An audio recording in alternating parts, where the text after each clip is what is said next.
Salut, ça faisait longtemps que j'avais pas fait de vidéo, donc je reviens un petit peu aujourd'hui. Désolé, ça faisait 3 semaines que je travaillais beaucoup sur les vannes aménagées. On avance beaucoup, donc ça c'est un autre projet. Mais là, en ce moment, je suis en train d'aller à Thionville. C'est là où j'ai mon parc immobilier et je pars pour signer enfin l'acte de vente final sur plusieurs appartements. Donc voilà, donc là je monte et j'ai quelques heures devant moi. Je me suis dit, tiens, puisque je vais être en mode immobilier, est-ce que je te donnerai pas plein de trucs, de conseils sur les prochains jours et surtout aujourd'hui où j'ai pas mal d'heures de route, donc je vais m'arrêter toutes les heures ou toutes les 2 heures, je te ferai une petite vidéo. On va commencer par investir en nom propre. Avant c'était cool puisqu'on pouvait faire du LMNP pour loueur meublé non professionnel pendant des années avec autant de biens qu'on voulait. Maintenant ça a changé, on est limité à 23 000 € maximum de loyer perçu par an ou bien à une plus grande somme à partir du moment où ça ne dépense pas 50% de tes revenus globaux de ton foyer.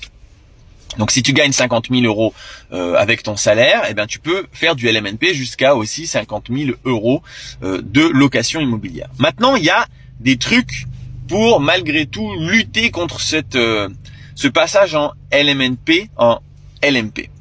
Alors LMP, c'est loueur meublé professionnel. Il y a une technique qui est possible et il faut faire attention parce qu'elle est très borderline. Tu peux créer une société et tu peux louer tes biens immobiliers à cette société. Alors attention, si tu crées une société, donc par exemple tu loues, au lieu de louer cher, tu loues plus que 300 € un appartement et ta société va le relouer derrière beaucoup plus cher. Alors attention, ça c'est de l'abus de droit. C'est-à-dire que tu n'as pas le droit de faire ça parce que c'est une technique qui t'empêche de passer en loueur meublé professionnel où tu payerais beaucoup plus de cotisations et beaucoup plus de charges. Par contre, tu as le droit de le faire à partir du moment où ta société fait aussi d'autres biens.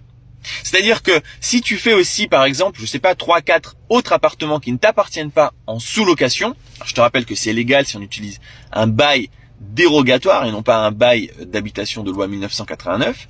Donc si tu as plusieurs biens en gestion sur ta société ainsi que tes biens perso, à ce moment-là, c'est pas de l'abus de droit et donc là tu peux rester LMNP parce que tu loues moins cher en fait tes biens à cette société qui elle va prendre la plus-value.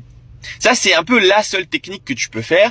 Il y a une autre technique ensuite, c'est tout simplement de passer en LMP. Je te le ferai dans la prochaine vidéo. Si tu passes LMP, il y a des techniques pour ne pas te faire exploser par les impôts. Moi c'est ça que j'ai fait. Je t'expliquerai donc dans une prochaine vidéo, dans 1 ou 2 heures quand je m'arrête. Mais voilà.